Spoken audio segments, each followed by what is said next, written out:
Hello students, welcome to study for success. मेरा नाम है कार्तिक तोमर एंड आज हम लेके आए हैं अकाउंटिंग फॉर कंपनीज का पार्ट 6। तो आज के इस वीडियो में हम सीखने वाले हैं issue of shares other than cash.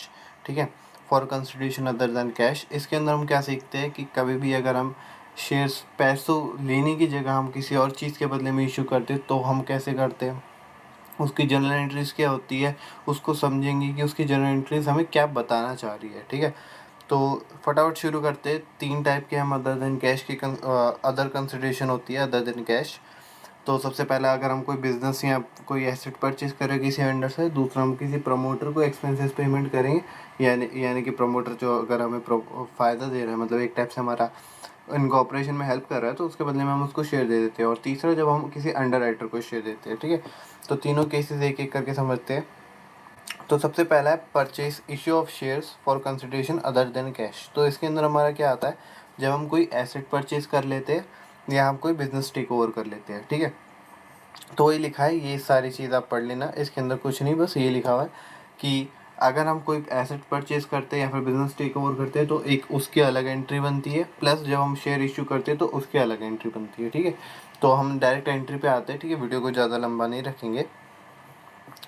तो सबसे पहला, ऑन परचेज ऑफ एसेट्स के अंदर हमारी एंट्री क्या बनती है, sundry assets account debit individually, यानी कि सारे एसेट्स को इंडिविजुअली करना है। जैसे कि हमने अगर कोई प्लांट खरीदा तो plant account debit, land and building खरीदी तो उसको भी डेबिट। फिर उसके बाद हमें क्या करना है, अगर हमने कोई और एसेट खरीदा है, फॉर एग्जांपल फर्नीचर खरीदा तो फर्नीचर डेबिट टू जो हमारा वेंडर है वो उसका नाम, टू वेंडर्स अकाउंट। ठीक है, अब डेबिट क्यों करा, क्योंकि एक तो हमारे पास एसेट खरीदी, हमारे पास एसेट आएगी तो उसको हम डेबिट करेंगे।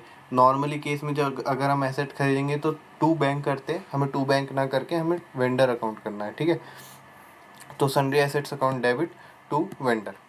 ठीक है, क्या हमें अमाउंट कितना डालना है, with the amount of purchase price. ठीक है, हमें जो डालना है सन्ड्री एसेट्स का, और वेंडर्स में क्या डालना है, विद परचेज कंसिडरेशन, जो उसकी परचेज कंसिडरेशन है। ठीक है, सेकेंड एंट्री क्या बता रही है हमें। ठीक है, अब इन दोनों में से कोई एक होती है। ठीक है, ज़्यादातर केसेस में या तो हम एसेट परचेज करते हैं या फिर हम बिजनेस परचेज करते हैं। तो बिजनेस परचेज में हमारी कौन सी एंट्री आती है, सन्ड्री एसेट्स अकाउंट डेबिट, जितने भी एसेट्स हम उसको डेबिट में डाल दो, टू सन्ड्री लाइबिलिटीज़ अकाउंट। ठीक है, इंडिविजुअली जितनी भी लाइबिलिटीज़ है उनको क्रेडिट में डाल दो। अब हम जब ऐसे फर्म टेक ओवर करते हैं किसी की, आप इसको मान लो, अगर हम कोई एक पुराना मोबाइल ले रहे हैं, सेकेंड हैंड मोबाइल ले रहे हैं, तो हम उसको एक तो ओरिजिन कॉस्ट देखते हैं कितनी की है, प्लस उसके ऊपर हम हिसाब लगाते हैं कि कितने साल वो चला, तो अभी के टाइम पे उसकी वैल्यू कितनी घट चुकी होगी। ठीक है, तो हम एक आइडिया लगाते हैं कि उसकी घटने वाली वैल्यू कितनी है। उसके बाद हम उसको कुछ अमाउंट पेमेंट करते हैं।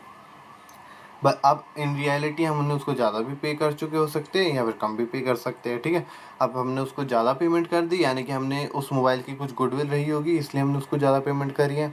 हमने कम करी है तो एक हमारा प्रॉफिट है, तो हम उसको कैपिटल रिजर्व में डाल देंगे एक टाइप से। ठीक है, तो वही चीज़ हम वेंडर के केस में भी ले सकते हैं। Sundry assets account debit individually कर देंगे सारे, टू लाइबिलिटी कर देंगे। ठीक है, एसेट डेबिट टू लाइबिलिटीज़। उसके बाद जो अमाउंट बचा वो हमारा एक टाइप का फर्म का कैपिटल इन्वेस्टेड होगा। ठीक है, अगर हम बेसिक सी बैलेंस शीट को उठाई के देख ले तो एक साइड एसेट्स, एक साइड लाइबिलिटीज़। एसेट्स सारे पे ऑफ कर दो और एसेट्स सारे टेक ओवर कर दो। ठीक है, उनको पैसे दे के खरीद लो, लाइबिलिटीज सारी चुका दो। उसके बाद जो हमारा अमाउंट बचता है वो हमारी सेकंड पर्सन लाइबिलिटी होती है, जो इसको हम कहते हैं कैपिटल। ठीक है, तो वो कैपिटल का अमाउंट होता है हमारा वेंडर्स को पेमेंट करने वाला। अब हमने वो जो हिसाब लगाया है वो ज़्यादा लगाया है या कम लगाया है, उसको वो हमें बताता है ये वेंडर्स। ठीक है, वो कैसे पता लगाएंगे हम, एसेट्स सन्ड्री लाइबिलिटीज़ और वेंडर्स अकाउंट को कर दो आप टोटल, उसमें से माइनस कर दो एसेट्स को। अगर हमारा क्रेडिट साइड बड़ी आ रही है, यानी कि डेबिट साइड पे हमारा कुछ अमाउंट छूटा हुआ है, यानी कि हमने उसको एक्स्ट्रा पेमेंट कर दी है, यानी कि हमने उसको गुडविल की पेमेंट कर दी है। ठीक है, तो गुडविल की जो अमाउंट आएगा वो हम डाल देंगे। और क्योंकि ये एक टाइप की परचेज गुडविल रहेगी तो इसको हम अपने बुक्स में भी दिखाएंगे। अगर हमारा क्रेडिट साइड पे कम अमाउंट आता है, यानी कि सपोज करो क्रेडिट साइड पे हमारा कम अमाउंट आया, डेबिट साइड हमारी बढ़ी हुई आई, यानी कि हमने उसको कम पेमेंट करी है। राइट, कम पेमेंट करी है यानी कि हमारा प्रॉफिट है, तो हम उसको डाल देंगे कैपिटल रिजर्व अकाउंट में। एक चीज़ याद रखना, गुडविल या कैपिटल रिजर्व दोनों में से कोई एक ही चीज़ हमें दिखानी पड़ेगी, दोनों चीज़ हम नहीं दिखाएंगे। ठीक है, यहाँ पे दोनों में से कोई सा नहीं दिखेगा। अब मैं कह रहा हूँ इतनी देर से परचेज कंसिडरेशन वो होता क्या है। ठीक है, बेसिक सी चीज़ें आप इसको पढ़ सकते हो यहाँ पे, बाकी मैं समझा देता हूँ।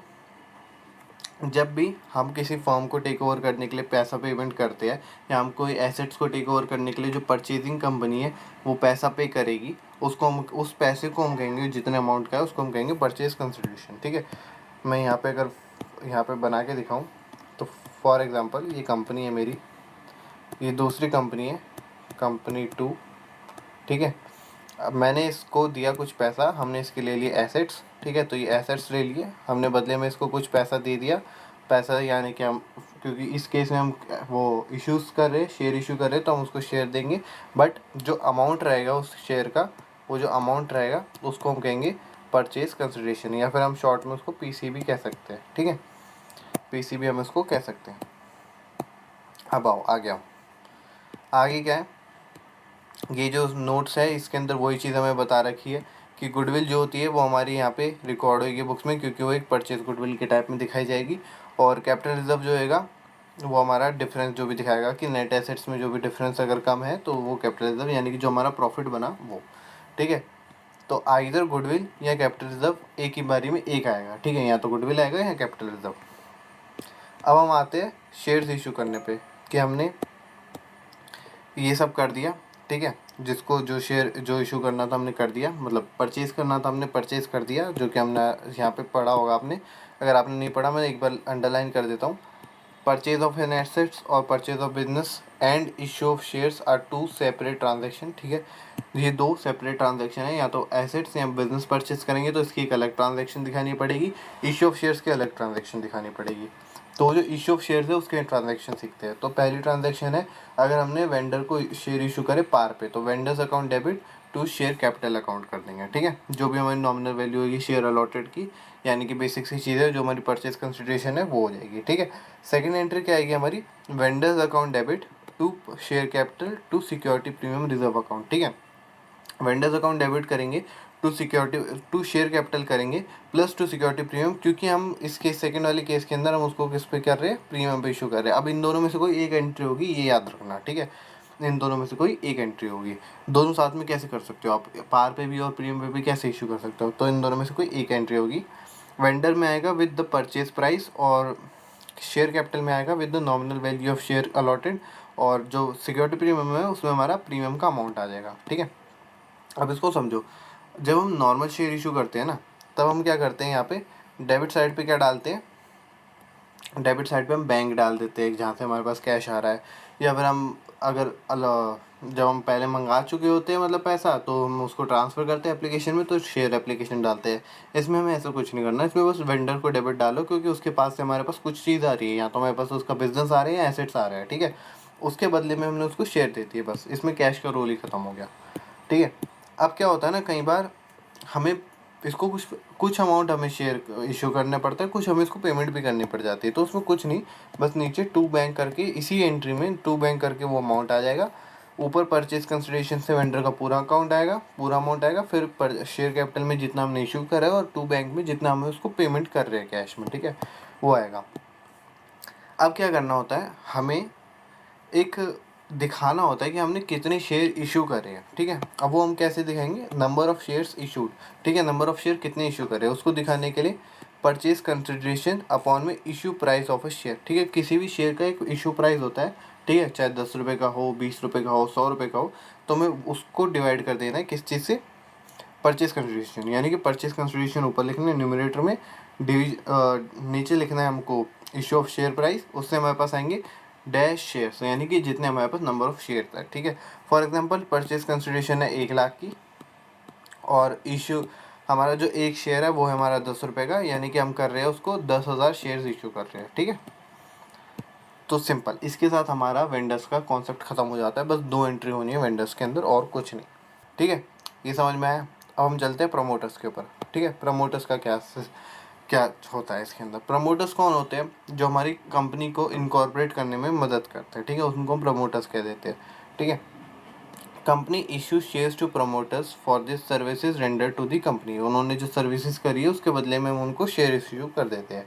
तो अकाउंटिंग के पॉइंट ऑफ व्यू से, क्योंकि कंपनी उस टाइम पे बनी नहीं होती है, कंपनी इन प्रोग्रेस होती है, बन रही होती है, तो हम उसको क्या कहते हैं, इनकॉर्पोरेशन कॉस्ट कह देते हैं या फॉर्मेशन एक्सपेंसेस कह देते हैं। ठीक है, तो जो भी हमारा उसका अमाउंट होएगा वो हमारा किस में डेबिट होएगा, या तो इनकॉर्पोरेशन एक्सपेंसेस अकाउंट डेबिट में होएगा या फिर प्रिलिमिनरी एक्सपेंसेस अकाउंट डेबिट हो जाएगा। ठीक है, ये एक ही नाम है, मतलब दो नाम है एक चीज़ के, तो इनमें से कुछ भी यूज़ कर सकते हो। ठीक है, तो अब इसकी एंट्री क्या पास होएगी, क्योंकि हम प्रमोटर्स को दे रहे हैं पैसा, इनकॉर्पोरेशन कॉस्ट है, उन हमारा फॉर्म बनी नहीं उससे पहले हम उसको शेयर दे रहे हैं, तो इनकॉर्पोरेशन एक्सपेंसेस और प्रिलिमिनरी एक्सपेंसेस अकाउंट डेबिट कर देंगे, टू प्रमोटर्स अकाउंट कर देंगे, क्योंकि ये हमारे एक्सपेंसेस है तो हमारे एक्सपेंसेस हमेशा डेबिट होते हैं, ये हमको पता ही है।